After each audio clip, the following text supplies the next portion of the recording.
Olá, pessoal, sejam bem-vindos a mais um episódio do nosso podcast. E a nossa convidada de hoje, Carol Brasil. Seja bem-vinda, Carol. Muito obrigada. É um prazer estar aqui. Eu que agradeço por ter aceito o nosso convite e queria que você contasse um pouquinho da sua história.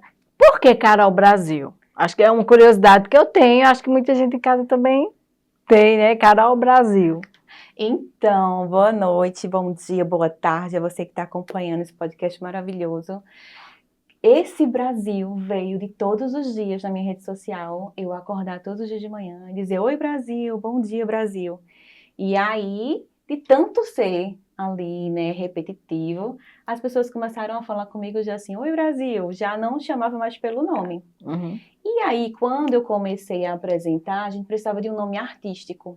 E eu queria muito emplacar o Caroline, que desde pequenininho eu acho lindo e ninguém me chama absolutamente. Mas aí meu irmão ficou: não, vai ter que ser Carol Brasil, Carol Brasil. E aí nasceu Carol Brasil, patenteado por Beto Moura. Muito bem, e interessantíssimo, né, por sinal. Então vamos lá, Carol Brasil. Conta um pouquinho da tua história, da tua trajetória, né? A gente sabe que você passou por um momento desafiador, vamos dizer assim, e superou, está aí linda e maravilhosa. E queria que você, assim, passasse um pouquinho, né, dessa experiência que não é tão agradável, mas eu acredito que tudo que a gente passa na vida é para evoluir. Então tem também um lado positivo, com certeza. E queria que você deixasse aí um pouquinho dessa sua história para o pessoal que está em casa. Então, minha família é uma família de muitas mulheres, então a gente nasceu ali cuidando sempre da saúde feminina. Que é muito importante, Que é muito por sinal, importante, né? Então, assim, papos de calcinha e sutiã eram normais na nossa mesa do domingo. Então, por ter essa conduta, eu sempre ia ao médico uma vez no ano, ali tinha que ter o meu check-up. E eu já estava investigando um cisto.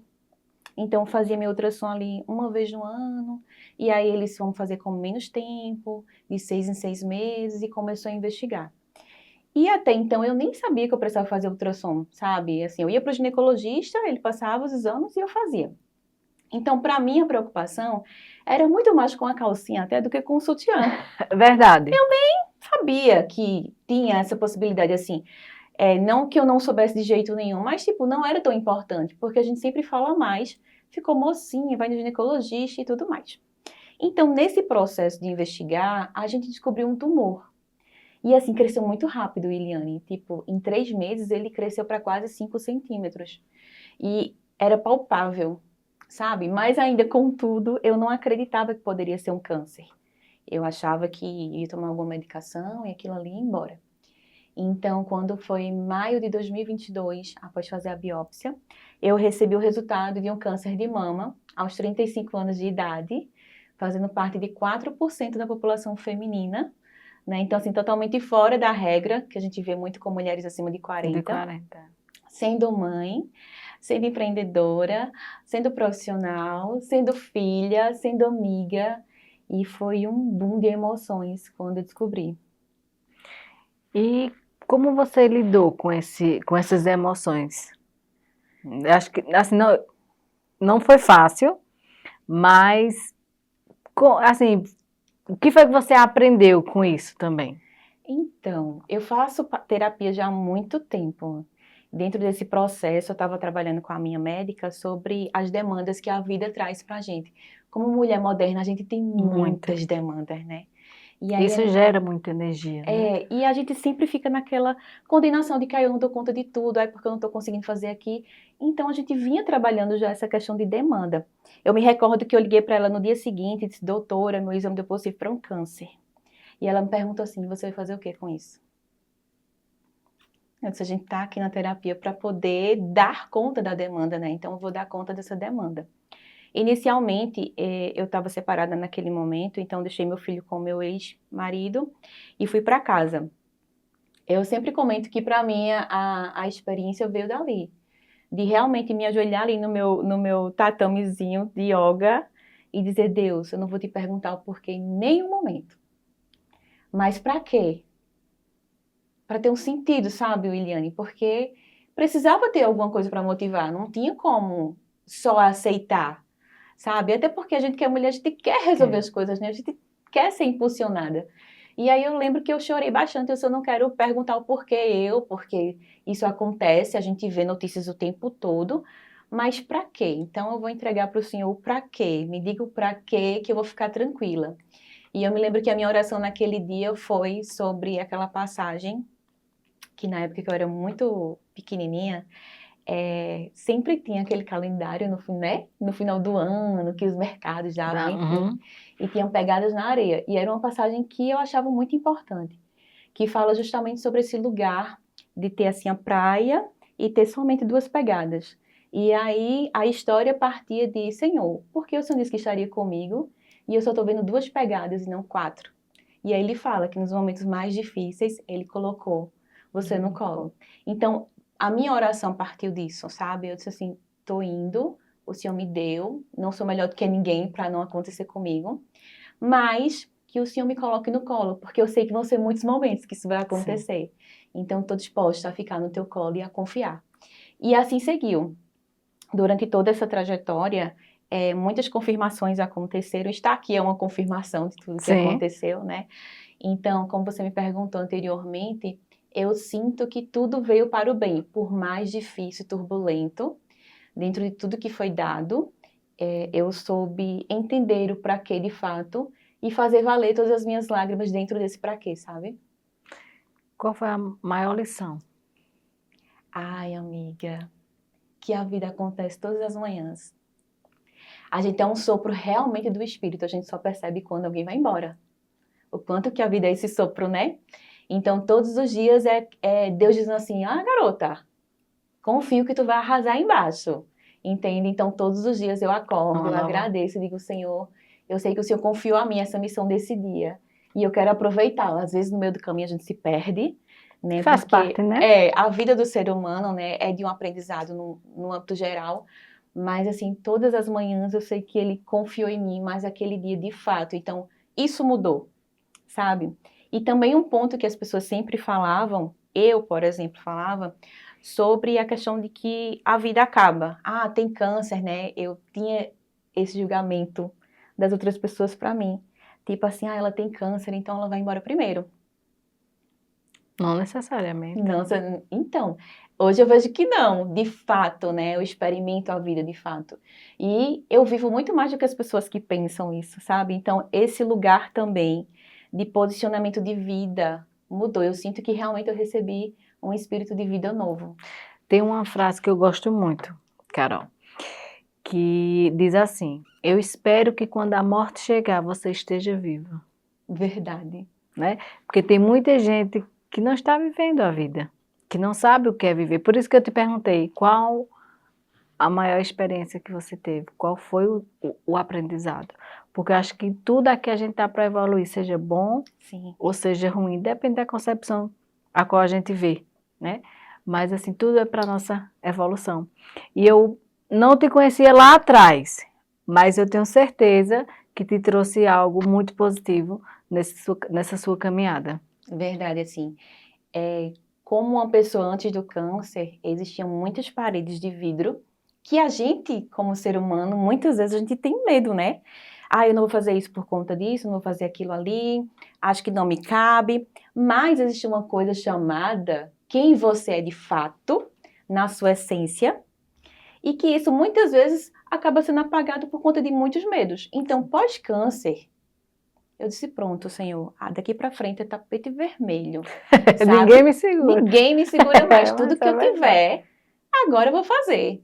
E não vai ter aquele meu próprio preconceito, às vezes até de uma coisa que alguém falou quando eu era pequena, ou até quando eu fiquei na minha vida adulta, alguém que me julgou apenas pelo que acredita e não pelo que eu era, sabe? Então foi um lugar assim de sair quebrando todas as portas de vidro, aproveitando todas as oportunidades, realmente apreciando a vida. Eu sempre falo, hoje eu realmente aprecio a vida. Eu consigo estar com meu filho hoje de fato assistindo um filme. Conectada ali. Presente, coisa que antes eu não fazia, entende? Então, mesmo tendo todos os acontecimentos, passando pela quimioterapia, por 2 cirurgias e todo um rolê da vida oncológica, como eu falo na minha rede social, ainda assim vale muito a pena Viver. viver. Carol, nesse mês de outubro, que é tão importante, né, que a gente vem com esse tema, Outubro Rosa, que é para essa conscientização embora eu acho que essa conscientização deve ser durante todo o ano. Então, o que é que você traz dentro dessa sua experiência para essas mães também atípicas, que muitas das vezes se perdeu no caminho, não consegue se ver, se enxergar? O que é que você traz de conselho, de positividade para esse público? Então, a gente está falando de saúde, né? Como você bem falou, saúde a gente tem que trabalhar o ano todo. E o que a gente precisa fazer? Como mulher moderna, mãe atípica, a gente tem muitas demandas. E acaba que a gente se coloca sempre no último degrau, né? Na última importância. E o que acontece? O câncer, ele é totalmente à vontade disponível para qualquer tipo de mulher. Não tem mais idade, não tem etnia, não tem condição de vida. Então é super importante que você comece a se olhar de fato, sabe, como uma pessoa. Eu sempre falo que antes de eu ser mãe, filha, mulher, eu sou uma pessoa. E eu preciso estar bem, porque se eu não estiver bem completa, eu não consigo cuidar de tudo. Então, até para cuidar do meu filho, para isso ser uma prioridade, eu preciso me priorizar primeiro para poder estar inteira em cuidar dele. Então, para as mães, de uma forma geral, é esse olhar. É poder dar um passo para trás, sabe, Williane?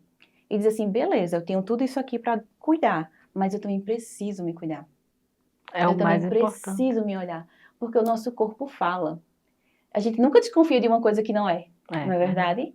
Então, assim, para as mães, o que a gente precisa fazer realmente é priorizar esse tempo de você, de quem você é, do que você gosta, desse mimo e principalmente esse cuidado. Porque para e pensa como mãe, se você tirar 30% da sua dedicação para o seu filho, para você, quanto que você não muda, né? E A gente muda todo o consegue. contexto. E muda todo o contexto, porque assim, ó, quando eu comecei a trabalhar, eu pensava, eu não vou deixar trabalhar. Fiquei assustada, porque eu estava grávida e pensei, será que eu vou parar de trabalhar? E ali eu disse, não, porque meu filho tem que ter uma mãe feliz. Se isso me faz bem, ele vai ter que entender. Então, segue a mesma estrutura. O filho vai ver a gente bem, vai valer a pena, sabe? E no contexto geral, todo mundo sai ganhando. Tem hora para tudo, né? Hora para tudo. Diante desse autocuidado que temos que ter, né? O que é que você pode deixar para as mães nesse se tocar, nesse se olhar, nesse se ver, né? Como é que você poderia deixar diante dessa sua experiência para elas? Olha, o toque, ele ainda é bem efetivo, né? O toque literal que a gente assistia na televisão, a propaganda, ele ainda é efetivo. Ele não é, por exemplo, um exame que vai dizer assim, você tem ou você não tem. Por favor, também não se assustem, porque é natural. E uma coisa importante, abrindo um parêntese, é que a mama da mulher mais jovem, Williane, ela é mais densa. Então, às vezes, até no toque, você vai achar que é alguma coisa, mas é só a sua mama mais jovem mesmo, que ela é mais E densa. principalmente no período fértil, né? Ela Exato, sempre né? tem essa mudança. Sempre vai ter essa mudança. Então, assim, é importante ter o toque com a responsabilidade de que não é um exame, mas é algo que vai identificar. Por exemplo, eu estava investigando, acompanhada pelo médico, com os exames, mas eu sentia no toque. É uma forma de prevenção, Exato, né? é uma forma de você prevenir, né? Junto com outras coisas, como uma boa alimentação, uma atividade física, manter os exames sempre em dia. Então, tudo isso vai fazer com que a saúde da mulher ela seja realmente cuidada. E vai trabalhar esse autocuidado dela também, sabe? E a tranquilidade de saber assim, poxa, tá tudo bem. Porque você para e pensa, eu descobri o câncer no meu preventivo. Isso não evitou que ele crescesse rapidamente, que eu fizesse quase 20 quimioterapias, que eu perdesse o cabelo, que eu fizesse 2 cirurgias, mais uma rádio. E ainda tem muita coisa acontecendo, porque ainda tem o pós-câncer que a gente também não escuta muito falar, Sim. entende? Então, assim, trabalhar esse autocuidado, esse toque, esse se olhar, vai fazer com que você esteja de fato cuidando da sua saúde e evitando situações futuras que possam ser bem maiores. Verdade. E às vezes o que nos falta é esse autocuidado, Sim, né? Esse se tocar, se conhecer. E a gente sabe que o corpo só é a resposta daquilo que a gente vivencia nas nossas emoções. Como diz no popular, né? Diante de toda essa correria, a gente acaba esquecendo de se cuidar, de se enxergar, de se tocar, de se sentir e saber o quanto que nós somos importantes. verdade.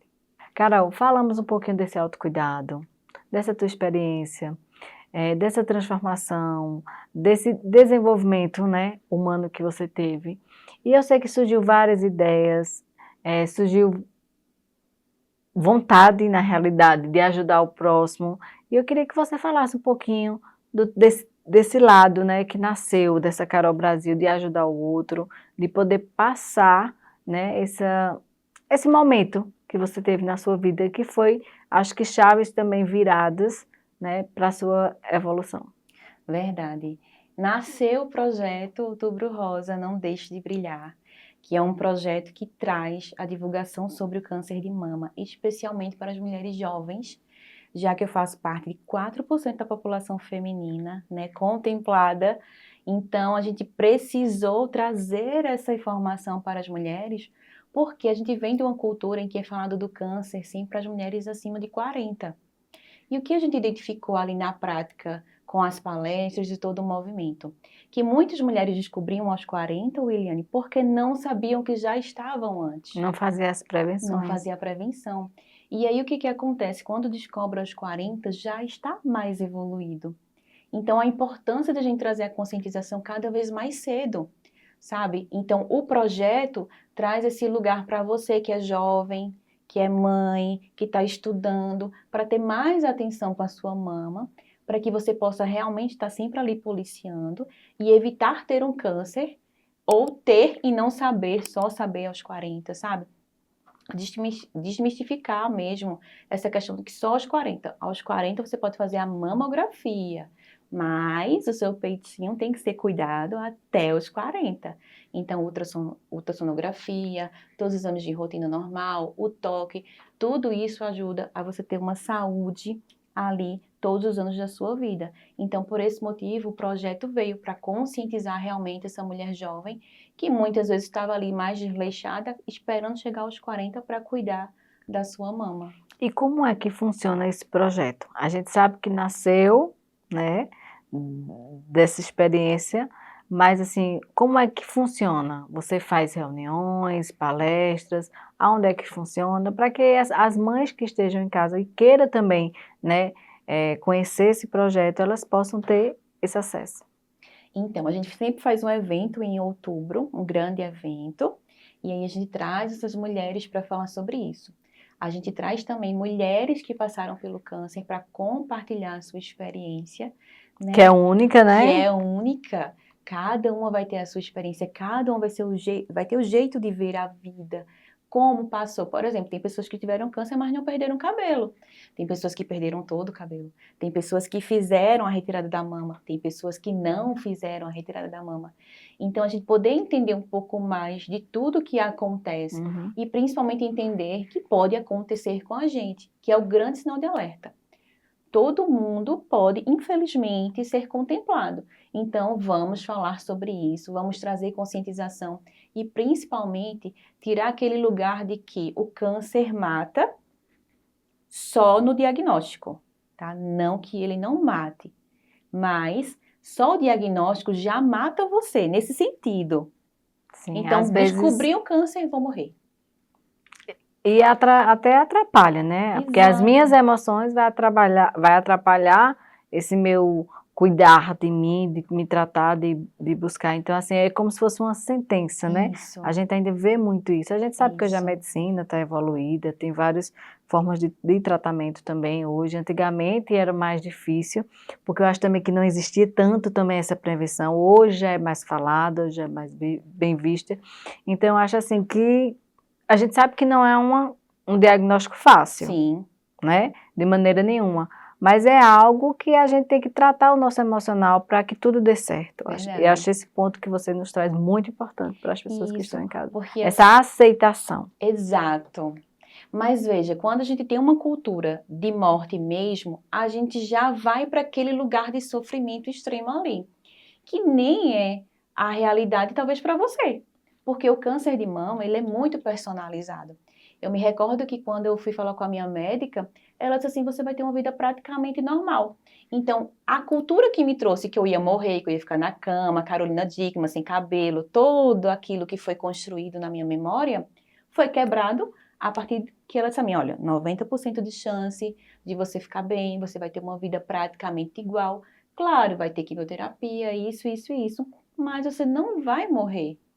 Entende? Então, desmistificar isso é importante, porque às vezes você já fica tão mal emocionalmente com o diagnóstico que você não consegue ter força para ter um bom resultado. Eu acredito muito que todo o meu resultado foi bom porque eu acreditava que isso seria bom. E você acreditou em você. E eu acreditei em mim, né? E eu me conhecia, então eu tinha uma jornada de autoconhecimento também, para que tudo desse certo. Eu me recordo bem que durante todo o processo eu encontrava as meninas no meio da rua e elas falavam assim, nossa, eu descobri, minha mãe descobriu, mas a gente já viu diferença. Por quê? Porque a forma de como eu vi tirou aquela cultura de morte. Então as pessoas começaram a ver na minha trajetória que, olha, ela está saindo, ela vai para a clínica sozinha, ela vai no centro fazer compras sozinha, ela não está debilitada, entende? Então trouxe um novo pensar sobre. E isso é importante porque é sobre esperança. Se a gente não tiver esperança, como é que a gente segue nessa vida? É verdade. E eu queria, assim, esse ano também, eu descobri, né, que uma prima minha ela foi diagnosticada, mas o dela não é na mama. E quando ela veio falar comigo, ela disse, eu disse, ó, vai fazer. Ela já disse que já vinham, assim, antes de ela saber do diagnóstico, né, ela vinha já com muitas preocupações, com algumas coisas que não estavam bem emocionalmente. Sim. Então, eu já tinha dito, faça uma terapia, né, indiquei até uma pessoa para que ela fizesse tal. E quando veio o diagnóstico, ela meio que ficou, eu percebi assim, na voz dela, na fala, preocupada, porque a gente se preocupa, faz parte da gente como indivíduo, né, mas tá indo tudo bem, ela tá na parte de fazer a químio dela, perdeu também o cabelo, mas eu sempre vejo ela para cima, né, falo com ela para fazer as terapias, porque isso vai ajudar ela emocionalmente. Então, assim, com a tua experiência, né, e eu me lembrei dela nesse momento, eu queria que você deixasse uma mensagem de positividade para ela, para que ela possa, né, ver em você também uma força a qual ela talvez não tenha percebido ainda. Então, quando a gente passa por momentos difíceis, a gente só consegue olhar para aquele momento difícil, né? Só para aquela dor. E o que eu posso indicar agora é olha para o outro lado.